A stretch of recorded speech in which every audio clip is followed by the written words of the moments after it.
Hello students, welcome to the course Mathematics 3. Today in Laplace transform we will study periodic function, transform of periodic function. So what is periodic function? Like sine function, cos function, these are periodic function because their values lies between -1 and 1. Sign को cos को हम लोग periodic function कहते हैं क्योंकि अगर आप sign का ग्राफ भी देखो तो ऐसे बनता है, ठीक है। ये एक ही पीरियड पे मतलब ये जो है इसी वैल्यूज़ के बीच में हमेशा क्या होता है, लाई करता है। मतलब इसका वैल्यू मैक्सिमम 1 होता है और मिनिमम -1 होता है, ठीक है। तो इस तरह के फंक्शन को हम लोग पीरियोडिक फंक्शन कहते हैं। उसी तरह से कॉस भी आपका, कॉस का ग्राफ आपका ऐसा बनता है, ठीक है। तो ये भी आपका लाई करता है -1 और 1 के बीच में। तो साइन कॉस ये आपका पीरियोडिक फंक्शन हो गया। तो अगर आपको पीरियोडिक फंक्शन का ट्रांसफॉर्म निकालना है, लैप्लेस ट्रांसफॉर्म निकालना है, तो चूँकि पीरियोडिक फंक्शन में एक पीरियड के बाद जो है वैल्यू सेम होने लगती है। जैसे आप साइन को देखो तो साइन का ग्राफ है, देखो यहाँ पे आपका कॉस 0 का वैल्यू 0 है, फिर आपका फिर आपका साइन 180 डिग्री का वैल्यू 0 है, फिर आपका साइन 360 का वैल्यू 0 है। मतलब कि एक पर्टिकुलर पीरियड में इसका जो वैल्यू है वो सेम होते जाता है। जैसे ये जो है इसको हम लोग कंप्लीट पीरियड कहते हैं। जैसे कि ये आपका हम एक डिफरेंट कलर से शो कर रहे हैं कि ये देखो, ये जो ग्रीन से हम शो किए ये एक पीरियड हो गया, फिर यहाँ से नेक्स्ट पीरियड स्टार्ट हुआ। तो इस तरह से ये पीरियोडिक फंक्शन है। तो मान लो कि टी जो है वो पीरियोडिक फंक्शन है, तो हम यहाँ पे F T plus T is equal to F T लिखें, क्योंकि एक पीरियड के बाद फिर से इसका वैल्यू सेम आने लगता है, ठीक है। जैसे कि यहाँ पर देखो ये वाला जो वैल्यू है, ये जो वैल्यू है ये सेम हो जाएगा, ये वैल्यू और ये वैल्यू आपस में सेम हो जाएगा। इसीलिए एक पीरियड के बाद से वैल्यू चूँकि सेम होने लगता है तो उसे हम लोग एफ टी को पीरियोडिक फंक्शन कह रहे हैं। इसीलिए हम लोग F T plus capital T को क्या लिखे हैं, एफ टी लिखे हैं, ठीक है ना। उसके बाद देखो नेक्स्ट, तो पीरियोडिक फंक्शन का जो लैप्लेस ट्रांसफॉर्म होता है वो क्या होता है, ये मतलब कि अगर आपको पीरियोडिक फंक्शन का लैप्लेस ट्रांसफॉर्म करना है तो वैसे तो लैप्लेस ट्रांसफॉर्म का फॉर्मूला हम लोग -ST/FT/dt पढ़े थे, FT/dt ये पढ़े थे इंटीग्रेशन। लेकिन यहाँ पर लैप्लेस ट्रांसफॉर्म का जो पीरियोडिक फंक्शन का जो लैप्लेस ट्रांसफॉर्म होता है उसका फॉर्मूला होता है integration from 0 to t e⁻⁻ST/FT/dt और डिवाइडेड बाई 1 - e⁻⁻ST, ठीक है। तो अब हम लोग देखो इसको प्रूव करते हैं कि मान लो लैप्लास ट्रांसफॉर्म का फॉर्मूला यही होता था कि integration from 0 to infinity e⁻⁻ST/FT/dt, ठीक है। तो अब हम लोग इसको देखो क्या कर रहे हैं, चूँकि ये इन्फिनिटी तक जा रहा है तो हम लोग इसको स्प्लिट कर दिए। हम लोग 0 से इन्फिनिटी है तो 0 से t लिख दिए, फिर t to 2t लिख दिए, फिर 2t से लेकर 3t लिख दिए। तो इस तरह से हम इसको स्प्लिट कर दिए पूरा इन्फिनाइट टाइम्स, ठीक है। उसके बाद ये हम लोग स्प्लिटिंग करते रहे, मतलब लास्ट में जो होगा वो एन टी के बाद क्या होगा, इन्फिनिटी होगा। तो in the second integral put T is equal to U plus T. अब देखो हम लोग क्या कर रहे हैं, जो सेकेंड इंटीग्रल है ये, यहाँ पे हम लोग टी की जगह पे क्या कर रहे हैं, यू प्लस टी पुट कर रहे हैं। जहाँ भी टी है वहाँ पे आप लोग वहाँ पे यू प्लस टी पुट करो। तो देखो ये जो सेकेंड इंटीग्रल है यहाँ पे यू प्लस टी है, यहाँ पर भी वैल्यू यू प्लस टी है। उसी तरह से हम लोग हर जगह टी के जगह पे you plus two T and so, यहाँ पर भी you plus two T and so on, हम लोग उसको फिल करते चले गए। उसके बाद देखो हम लोग इसको स्प्लिटिंग करेंगे, फिर से देखो हम लोग यहाँ पे स्प्लिट करेंगे। यहाँ पे e⁻⁻ST जो है वो वाला जो वैल्यू है उसका इंटीग्रेशन नहीं होगा, क्योंकि यहाँ पे इंटीग्रेशन हम लोग कर रहे हैं विथ रिस्पेक्ट टू डी। तो डी के रिस्पेक्ट में चूँकि इंटीग्रेशन कर रहे हैं तो हमारा ये वाला जो पार्ट है वो कांस्टेंट हो जाएगा और वो इंटीग्रेशन के बाहर चला जाएगा और बचेगा ये। सिमिलरली यहाँ पर ये बचेगा। और हाँ, एक चीज़ और आप लोग देखोगे कि यहाँ पर हम लोग टी से 2t ले गए थे, टू टी से 3t ले गए थे, लेकिन अब यहाँ पे हम 0 से t लिख रहे हैं, क्योंकि आप देखो कि यहाँ पे आपको t के जगह पे क्या रख रहे हो, t के जगह पे हम लोग रख रहे हैं u प्लस 2t। मान लो यहाँ पे हम यहाँ बात कर रहे हैं, ठीक है। तो जब यहाँ पे t था तो इसका लोअर लिमिट क्या है, कैपिटल T। तो है ना, हम लोग क्या कर रहे हैं कि यहाँ पे अगर कैपिटल T पुट कर देते हैं तो ये जो मेरा वैल्यू है वो चेंज हो जाएगा ऐसे केस में, ठीक है ना। कैसे चेंज होगा ये देखो कि हमारा क्या हो जाएगा वैल्यू, वो हमारा 0 से t हो जाएगा। ये कैसे होगा ये ध्यान देना कि देखो जब मेरा यहाँ पे हम लोग इंटीग्रेशन कर रहे थे विथ रिस्पेक्ट टू t, तो हमारा जो लिमिट है वो t से 2t जा रहा था।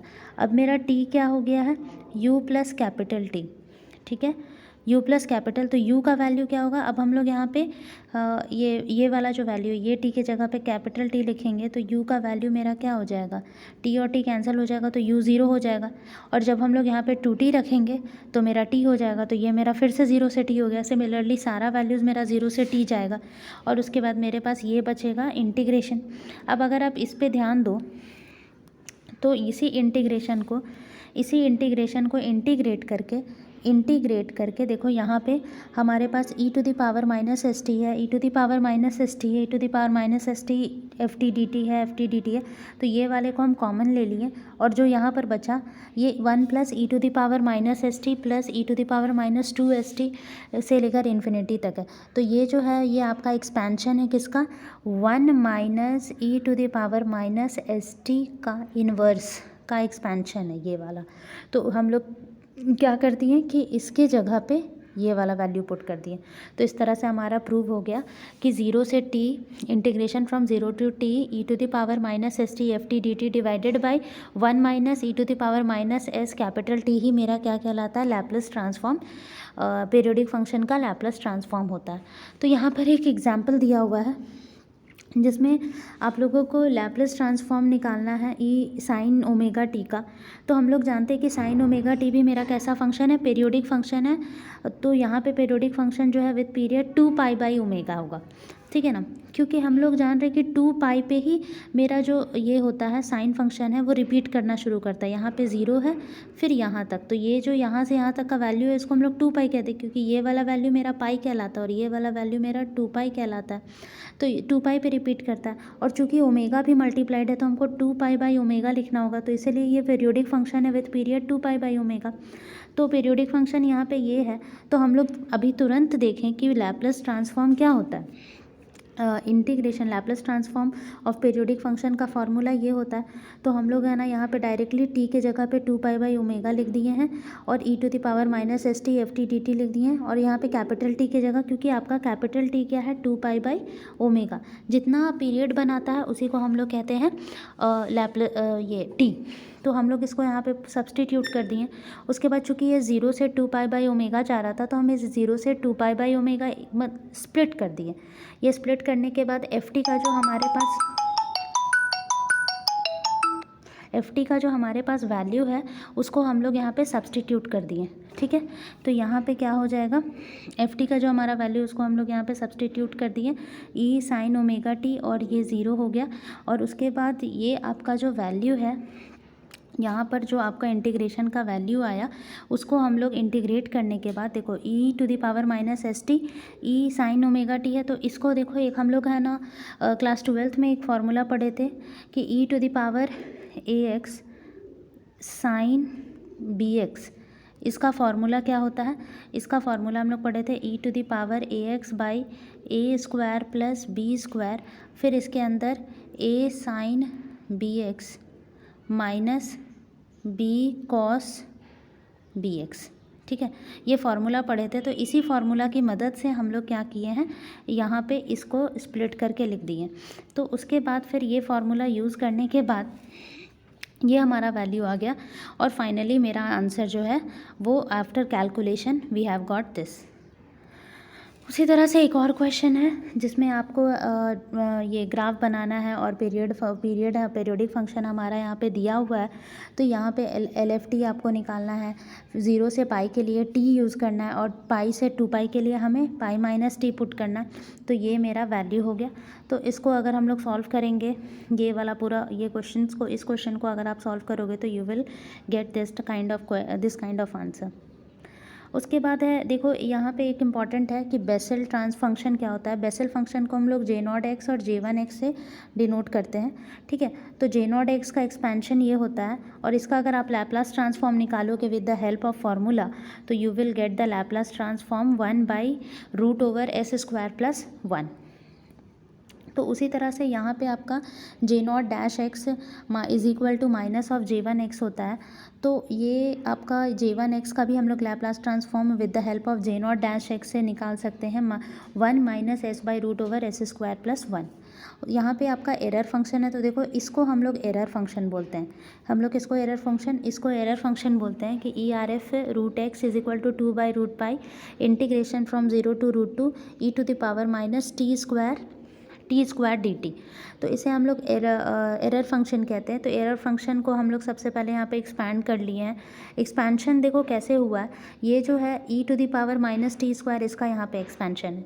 फिर उसके बाद हम लोग इसका क्या कर दिए हैं, गामा फंक्शन ले लिए हैं। देखो गामा फंक्शन का काम कैसे होता है, गामा अगर आपको निकालना है, देखो अगर आपको गामा फंक्शन निकालना है, गामा 3/2, तो देखो हम लोग गामा 3/2 को क्या लिख सकते हैं, गामा 1 + 3/2 लिख सकते हैं। नहीं सॉरी, गामा 1 + 1/2 लिख सकते हैं। 1 प्लस, तो हम लोग एक फार्मूला पढ़े थे कि एन गामा एन जो होता है वो क्या होता है, वो किसके बराबर होता है, गामा n+1 के बराबर होता है। तो यहाँ पर भी n+1 है, तो ये हो जाएगा 1/2 गामा 1/2, और गामा 1/2 का वैल्यू क्या होता है, रूट पाई होता है। ठीक है, गामा 1/2 का वैल्यू √π होता है। तो इस तरह से हमारा गामा 3/2 का जो वैल्यू होगा वो क्या हो जाएगा, √π/2 हो जाएगा। ठीक है, तो यहाँ पे हम लोग उसी तरह से गामा 3/2, गामा 5/2, गामा 5/2, देखो यहाँ पे एक और हम बताते हैं कि गामा 5/2 इसका वैल्यू देखो हम लोग कैसे निकालेंगे। हम लोग इसको लिख सकते हैं गामा 1 + 3/2, तो ये मेरा हो जाएगा 3/2 गामा 3/2। फिर से हम लोग गामा 3/2 को क्या लिख सकते हैं, गामा 1 + 1/2, तो ये आपका क्या हो जाएगा 3/2 इंटू 1/2 गामा 1/2, तो ये आपका हो जाएगा 3/4, और गामा 1/2 का वैल्यू √π होता है। तो हम लोग यहाँ पे उसी वैल्यूज़ को सारा को सब्सटीट्यूट करके आंसर ला सकते हैं। ठीक है, तो ये सारे वैल्यूज़ हैं। उसके बाद देखो हम लोग नेक्स्ट बनाते हैं, नेक्स्ट एरर फंक्शन था, उसके बाद है ये ट्रांसफॉर्म ऑफ डेरिवेटिव्स। तो डेरिवेटिव्स का ट्रांसफॉर्म मतलब अगर आपका f' का लैप्लेस ट्रांसफॉर्म निकालना है, तो देखो क्या हो जाता है, मान लो कि हमको लैप्लेस ट्रांसफॉर्म f² का निकालना है, तो देखो इसका हम लोग को आंसर कैसे निकलेगा, मेरा हो जाएगा s² f'(s). ठीक है, देखो यहाँ पे n है, तो यहाँ भी मेरा n है। फिर देखो माइनस s, 2 - 1 क्या होता है 1, तो पावर में 1 f0।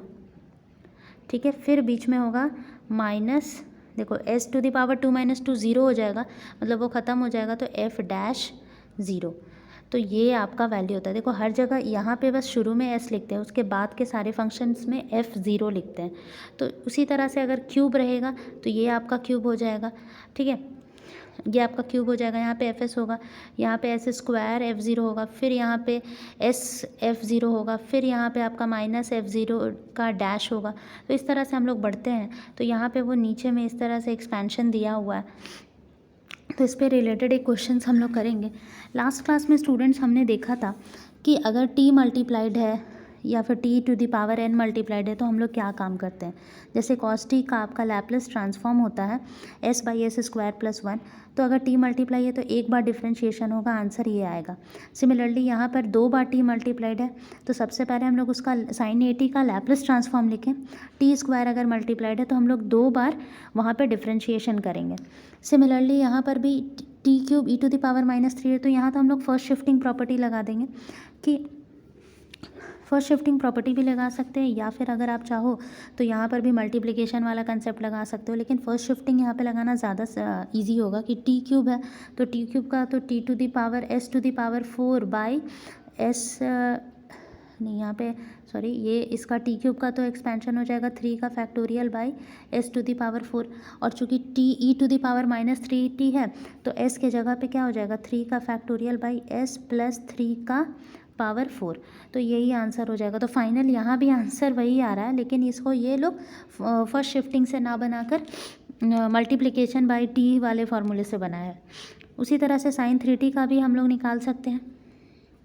नेक्स्ट है ये आपका जो है बेसल्स फंक्शन जो होता है J0 at, J1 at, ये जो एरर फंक्शन है उसका लैप्लस ट्रांसफॉर्म निकाला गया। तो जैसे ये इसके लिए आपको ये चीज़ याद रखना होगा कि Laplace function of J not A T जो होता है 1/√S² + a² होता है। तो अगर उसमें हम t मल्टीप्लाई कर देंगे तो मतलब हमको एक बार उसमें डिफ्रेंशिएशन करना होगा, तो इसका आपको डिफ्रेंशिएशन करने से आंसर आ जाएगा। सिमिलरली J1 में का जो लैप्लस ट्रांसफॉर्म ये होता है, तो अगर t उसमें मल्टीप्लाई हो गया तो हम लोग एक बार उसको डिफ्रेंशिएशन करेंगे तो ये आंसर आ जाएगा।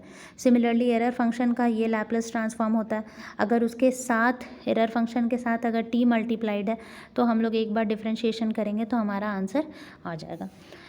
तो ये है ऑल ओवर मतलब एक कंसेप्ट फॉर लैप्लस ट्रांसफॉर्म। हम लोग प्रॉपर्टीज़ में पढ़े थे कि इफ़ मल्टीप्लाइड बाय t होगा या t⁴n होगा या डिवाइडेड बाय t होगा तो हम लोग उस पर कैसे काम करेंगे।